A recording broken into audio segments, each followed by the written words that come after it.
Hello, this is The Voice of Russia, and I'm Tim Eckott.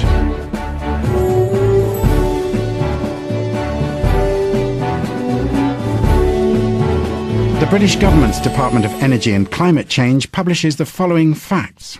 The Earth's surface has warmed by about 0.8 degrees centigrade since 1900 and by around half a degree centigrade since the 1970s.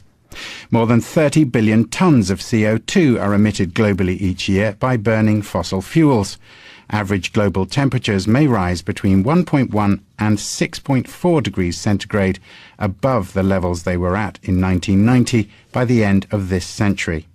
And the Intergovernmental Panel on Climate Change concludes that these temperature rises are most likely connected with anthropocentric or human-caused greenhouse gases. And yet, in spite of a spate of severe weather events linked to climate change in recent years, many people remain sceptical that the changes are happening, or if they are, that they're anything more than cyclical events, relatively normal in the Earth's history. To discuss whether the UK and indeed the globe is on the right path to facing what Professor Stephen Hawking described this year as the greatest threat to humanity, I'm joined by Joan Whalley, the Member of Parliament for Stoke-on-Trent North and Chair of the House of Commons Environmental Audit Select Committee.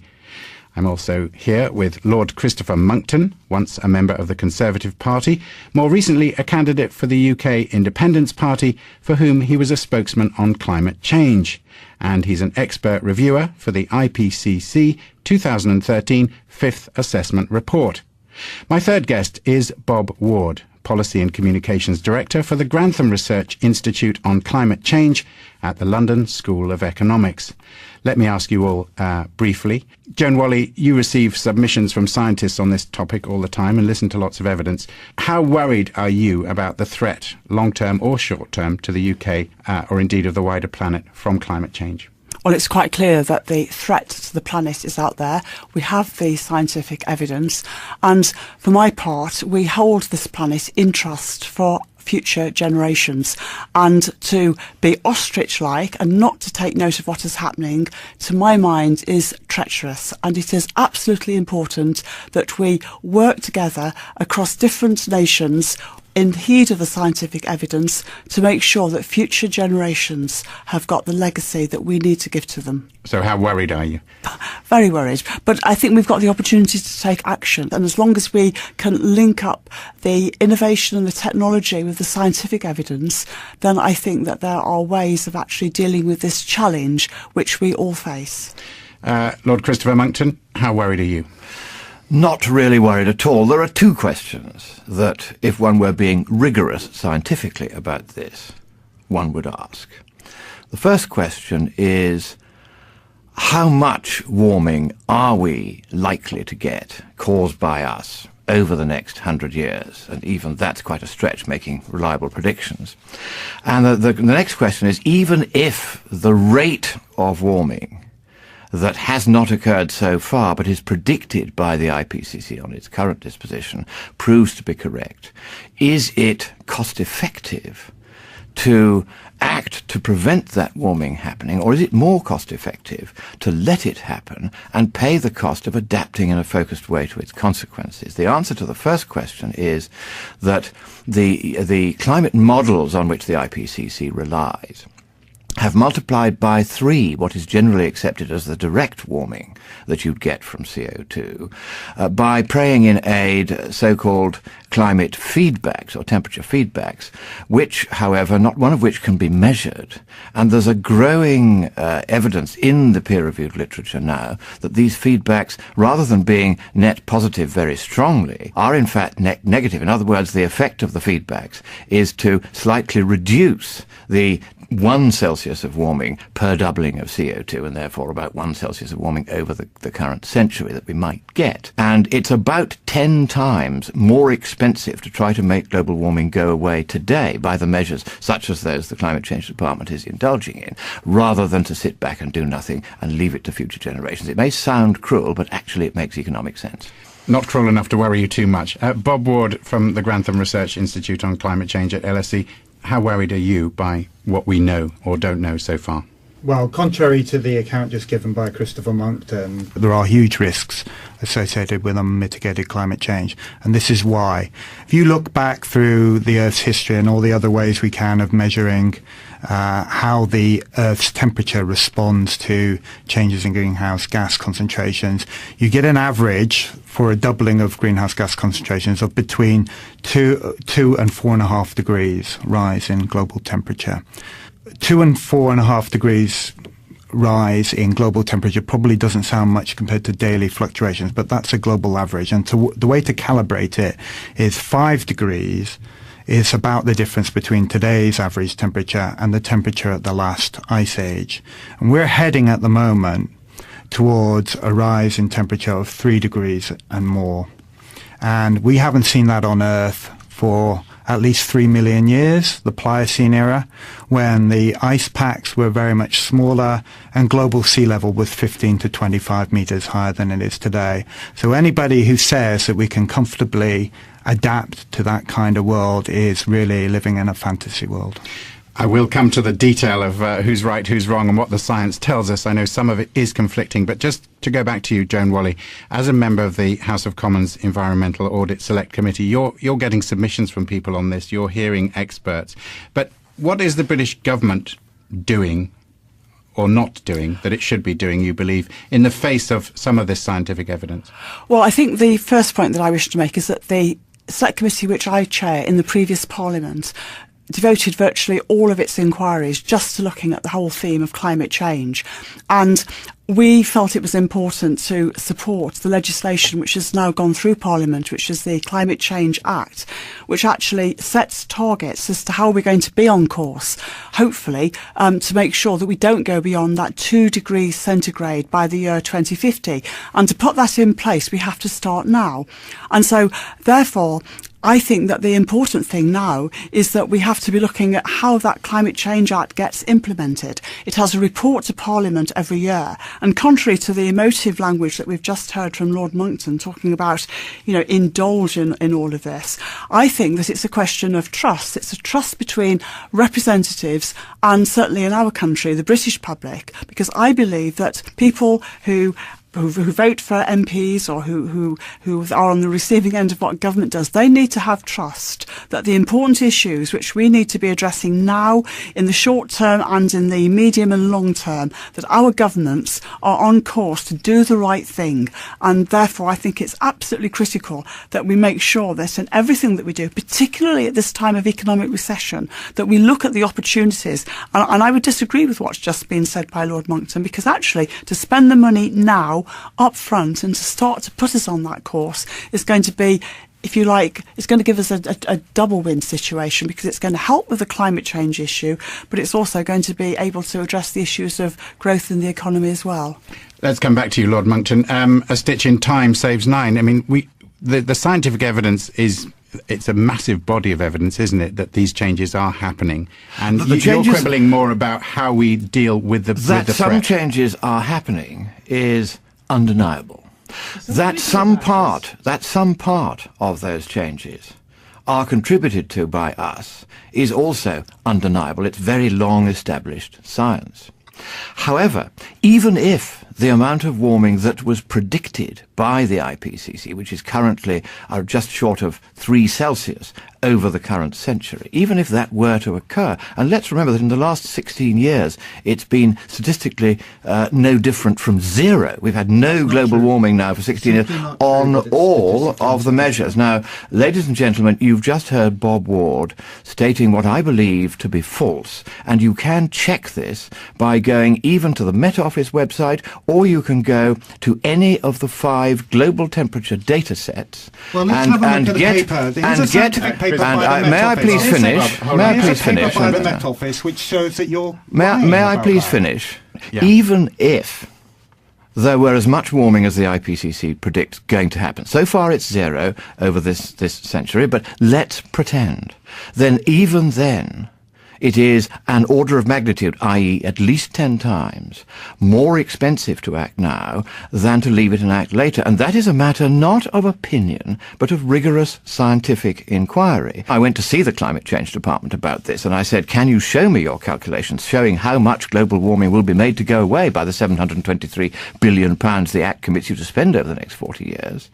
The reply from their chief scientist, Professor David Maguire, in front of the Minister and the Permanent Secretary was, we have done no such calculation. There is no economic case for acting now, and that is, those who do science by consensus, which to some extent I think both of my colleagues in this studio do, will have to accept that in the economic peer-reviewed literature, other than the government reports like Stern, who assumed a 10% chance the entire planet would be destroyed by global warming this century, and therefore produced silly figures, all peer-reviewed economic reports, including my own, say that there is no case, economically speaking, for taking any action now at all, because the amount of damage we're likely to get, even if it's as large as predicted, is it's actually cheaper not to try to stop that and simply to adapt to it when it happens. That's the economic reality. Is that the parliamentary view, Joan Wally? Well, I want to hear from Bob, because I believe that the information that he's got is absolutely critical to this. But just before we do, I don't see any reference in what's just been said about the precautionary principle. And I don't think that we can even begin to debate this without, if we have regard to the planet, on the precautionary principle. And what we've just heard completely discounts that totally. But I think it's important that we give Bob his say. Bob, you were going to take issue with some of the statistics or facts that Christopher's just given us. Well, almost everything he said is demonstrably false.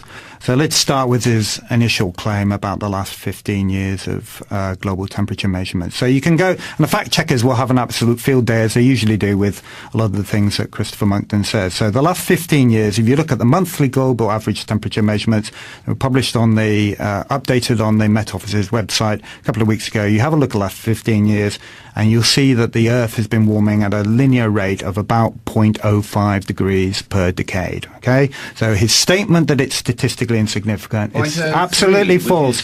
No, you've had your chance to speak. Now let's hear the facts. Now that you've spoken, let's hear some of the facts. And here's the paper that proves it. Here's the scientific paper by the Met Office staff who monitor this, and this is what they say, and that's exactly what it says. No, absolutely not true. Absolutely not true.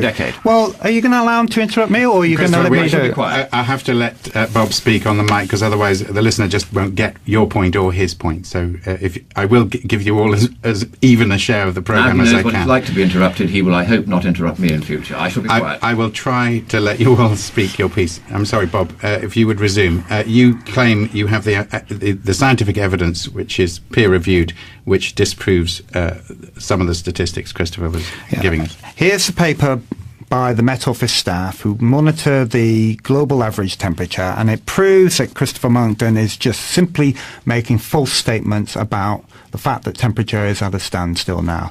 So it shows that if you measure it over a period of 30 years or more, not 15 years, which is a statistical trick used by skeptics to try and convince people. You would accept that 15 stop. years isn't really significant in statistical terms, or well, not? It gives you it doesn't tell you about the underlying trend. If you look at the last 15 years of monthly global temperature measurements, you get a linear trend of warming of 0.05 degrees per decade, right? He can't deny that. Well, he can deny it, but it'll be simply flying in the face of the facts and what the peer-reviewed science says. But if you look over a longer period, and this is what meteorologists recommend, is you look over a longer period for underlying trends, the Earth is warming at a rate of about 0.16 or 0.17 degrees per decade, okay? You extrapolate that simply over the next 100 years, you're talking about 1.6 to 1.7 degrees centigrade, which is already outside the range that Christopher Monckton's talking about. These sound like small figures to the layperson, but give us an example of what impact that relatively small-sounding effect on temperature change would have for human populations. Well, even if we were to continue at the current rate, we're talking about 1.6 to 1.7 degrees. The last time the Earth was 2 to 3 degrees warmer than it is today was about 3 million years ago, when we were talking about the ice sheets in Antarctica and Arctic being much smaller and global sea levels were 15 to 25 meters higher. Now, it's very difficult to imagine that world, let alone make some fantasy estimate of how much cheaper it would be to cope with that world than it is to act now. And the economics is very clear about this as well. And let's deal with Christopher Monckton's arguments, because his argument is essentially anti-markets. From an economics point of view, climate change is the result of a market failure. And that's because the price you pay for goods and services that produce greenhouse gases does not reflect the true costs as are imposed on other people through the impacts of climate change. And so what you do to address a market failure like that is not to pretend that the market failure hasn't happened, but instead to use appropriate public policy to put the costs back on. That's the basis for providing a carbon price. You use a carbon tax or you use a cap and trade system. It puts the price back on. It's absolutely in line with the principle of the polluter pays. Christopher, let me ask you to respond to that as briefly as you can. Why is it in anyone's interest to go against the scientific evidence? Right, first of all, I'm not going against the scientific evidence. There are two schools of thought in the literature, and in the economic literature, it is near unanimous that it is not cost-effective to try to stop this compared with letting it happen. Now, hang on, no, it's my turn now. Please do not interrupt. Well, now, Christopher, I'll monitor. May I therefore reply very briefly to the points before I'm interrupted? Now, he said, for instance, that the last time the temperature was 2 to 3 Celsius warmer than today was 2 or 3 million years ago. No, it wasn't. It was 6,000 to 10,000 years ago. In some parts of the world, it was as recently as the medieval warm period. It was 2 Celsius warmer in the Roman warm period. It was 2 Celsius warmer in the Minoan warm period. And the biggest, the Holocene climate optimum because it was warmer, as the meteorologists call it, was 6,000 to 10,000 years ago. And apart from one little dip in the middle, for most of the time it was 3 Celsius warmer than today. So, likewise, is it statistically significant? You have to take a 60-year period so as to avoid the 30-year warming and 30-year cooling phases of the great ocean oscillations. Over the 60 years since around 1952, the world has warmed at a rate of 1.2, equivalent to 1.2 Celsius per century.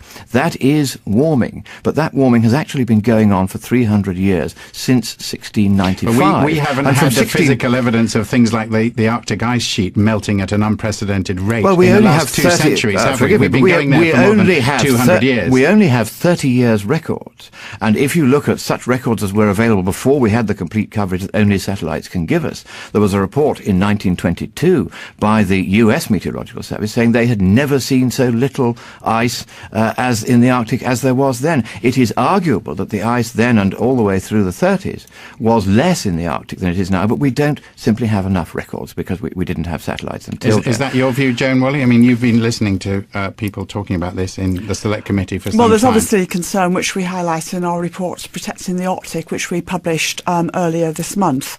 Which is looking at the ice sheet and the warning bells that are going off there. But I just want to take issue with what Christopher Monckton just said about the economic case. It completely disregarded the failure to take on board the actual environmental aspects of all of this. And you cannot keep on looking at an economic case to do something without taking on board the external or the externalities of environmental costs. And we do that at our peril. And therefore, to have to listen to all of this about, how the environmental limits are not being taken into account, I don't think helps this argument at all. I want us to get on to what we can practically do, because I think that people out there, right the way across the planet, people who are facing the effects of global warming and will be in some of the island countries and so on, we need to be looking at this from a point of view of foreign and Commonwealth policy, and we need to be looking at what progress we can make with the next round of the United Nations talks, which are taking place in Doha next month. And these are really important issues that I think people are concerned about. I'd like to broaden the conversation out, in fact, towards that, because I know we can argue about the science, and I can't intervene and say who's right, who's wrong. I know you each have your views. But that's why I say the precautionary principle is so important. Indeed. But I wanted to ask you, Joan, I'll start with you. It seems to me that the environment as a whole, in what we like to call austerity Britain these days, has gone off the public agenda and indeed the political agenda. Indeed, our current government came in making green promises, which they seem to have let go onto the back burner. But a recent study showed that British people are even more sceptical about climate change than anyone else in the world, even more than Americans. How do you account for that? Well, I think the most important thing is that we need informed public debate, and I think we need to get away from this feeling that so many people have. Well, if there was really a problem, somebody would do something about it, and actually understand that the mechanics of doing something about it is very complex, and it's not instant, it's not overnight, and it is long term. And therefore, I think it's important that people are able to trust their public representatives to be brokering the kind of solutions with business, with other countries, to have that kind of level playing field to act. There's no doubt about it. You know, we had a government that came in, the greenest government ever. And when you start to look at the record of this government and you start to look at some of the statements that we've been hearing from the Treasury, one wonders whether or not that mission or that vision that was there is still there. And it's very important that we hold government to account for that. And I believe that the important way of taking this forward is through the delivering the targets which were set out in the Climate Change Act.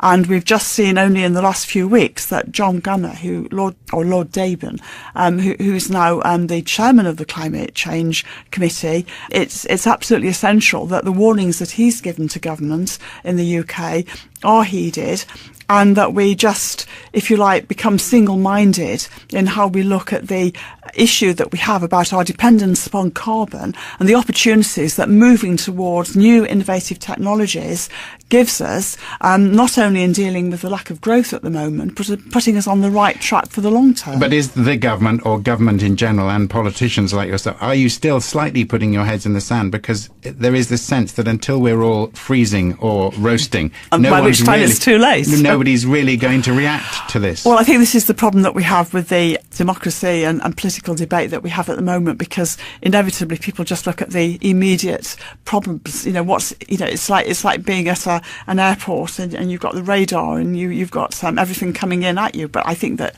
we are entitled to ask of our public representatives that they address the long-term issues. And I think that the point that was made earlier on about how we actually incorporate the environmental externalities in current economic thinking and how we go beyond GDP is absolutely critical, and the way in which we need to have regard to the whole issues of sustainable development. And until we have that wider understanding, we are going to be at risk of this above 2 degrees centigrade rise. And then what can we do for future generations? We've blown it. Bob Ward, seems like ancient history now, but Kyoto, Copenhagen, there is the perception, even amongst passionate environmentalists in this country, that when you get to the governmental and certainly the intergovernmental level, it's almost impossible to reach consensus on what needs to be done, or enforcing people to do what scientists believe needs to be done to mitigate the negative consequences of climate change. Is that something that scientists can push forward in any way? The evidence is that all the governments of the world really understand the science. They have chief scientific advisors, they have scientific academies that provide them with the advice, and your listeners can go online and check the fact that none of the scientific organisations around the world agree with their rather bizarre account of the science that Christopher Monckton gave earlier. So they can go and see, and that's what governments listen to. And they have already agreed that what we should be trying to do is reduce global emissions in line to give ourselves at least a reasonable chance of avoiding a warming of more than 2 degrees. Now that means reducing global emissions by about 50% by 2050. And that's a huge task, but it's one that it's both technically feasible and economically affordable. If you invest in a new form of an electricity system that is more efficient, that relies less on restricted resources, fossil fuels, most people in Britain understand that their fuel bills have been going up steadily over the last 8 years. That's because Britain's becoming more dependent on imports of gas from outside. So it makes no sense for us to become even more dependent on fossil fuels than we are now. It's better to develop our domestic supplies of clean energy, and that's where a lot of the investment should be going. And Russia, as a major player in the world amongst oil producers, ought to be leading the way in developing that, because it has a lot of reserves at the moment of fossil fuels. They're very valuable, but they're not valuable if they can't be used. And that's why Russia ought to be really pushing forward as a leader in the development of carbon capture and storage technology. Joan, let's bring you in on this. Well, I got this really important round, COP18 coming up in Doha, and I think that the way in which Christine Figueres, who's been leading on some of the ways of actually getting the developing countries, the developed countries together, and I think Russia's got a really important part to play in this, on the whole issue of mitigation and the way in which we can fund the climate finance that is needed. And we do have an opportunity at that conference with all our national representatives to actually take account of the science and to devise policies which are going to be not only fit for purpose for that, if we can just make progress. And I am very clear from the contacts that I have and an organisation that I belong to, Globe, which is an organisation of parliamentarians from different countries, that this is an issue which is just as important to MPs, irrespective of whether or not they are government ministers. And I truly believe that select committees, including our own and the House of Commons, has an important role to play in actually getting this agenda properly with the informed public debate, in order that we can start to look at the ways in which we can reduce carbon and move towards much more sustainable sources of energy and energy security as well. And that's what we can talk about Lord Monckton's friends, but actually that's what people, particularly women, want as well for the future. Bob Ward, it must come back to you. We've heard conflicting evidence, conflicting opinions. Do you think Britain carbon-based fuels, but is Britain taking enough of a lead on this in terms of the global strategy? Well, Britain has been in a leadership position. As Joan mentioned, many other countries admire the fact that we've introduced legislation which has made clear that we're going to reduce our emissions by about 80% by 2050. Is that really going to happen? Yes, it really can happen, and it's only political will that will stop it from happening, because it's, as I said, technologically feasible and economically affordable. And indeed, what's happening at the moment, though, is that a number of developing countries, which are seeking, understandably, to overcome poverty and recognize that most of the rising greenhouse gases in the atmosphere have been caused by the developed countries, they expect the developed countries to lead by example. And that's why the UK, even though it's only responsible for a small proportion of all the global emissions, has a disproportionately big impact on global politics around climate change, because it's about a rich country. You know, UK was the heart of the Industrial Revolution in the 17th and 18th century, and we need to demonstrate that we can develop a low-carbon economy. And it's already happening. We can see that it's possible, and it's entirely more desirable than what we might face if we don't. And people can see what will happen if we don't, because they can see, for instance, the fact that we've had in Russia, in the last 3 years, some very high summer temperatures and drought conditions. Indeed, it's only in the last couple of months that Russia has been making a decision about whether the wheat crops, which are 25% down on average, whether they're able to export anything. We remember back in 2010, because of drought, Russia was no longer able to export any crops because all that it was producing had to be used for domestic consumption. Now, that's the kind of world we will have if we allow climate change to carry on. That's the difference between acting and not acting. Well, I hope we haven't unduly alarmed our listeners. We'll have to leave the discussion there. Lord Christopher Monckton, thank you for joining us today on The Voice of Russia. Joan Whalley, Member of Parliament for Stoke-on-Trent North, and Bob Ward from the Grantham Research Institute on Climate Change at the London School of Economics. Thank you all.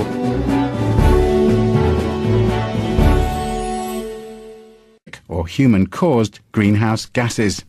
And yet, in spite of a spate of severe weather events linked to climate change in recent years, many people remain sceptical that the changes are happening, or if they are, that they're anything more than cyclical events, relatively normal in the Earth's history.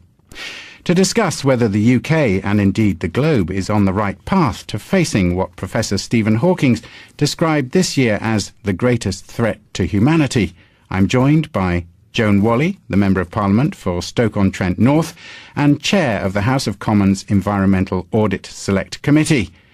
I'm also here with Lord Christopher Monckton, once a member of the Conservative Party, more recently a candidate for the UK Independence Party, for whom he was a spokesman on climate change.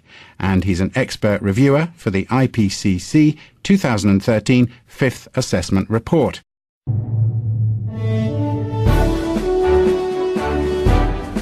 Hello, this is the Voice of Russia, and I'm Tim Eckott.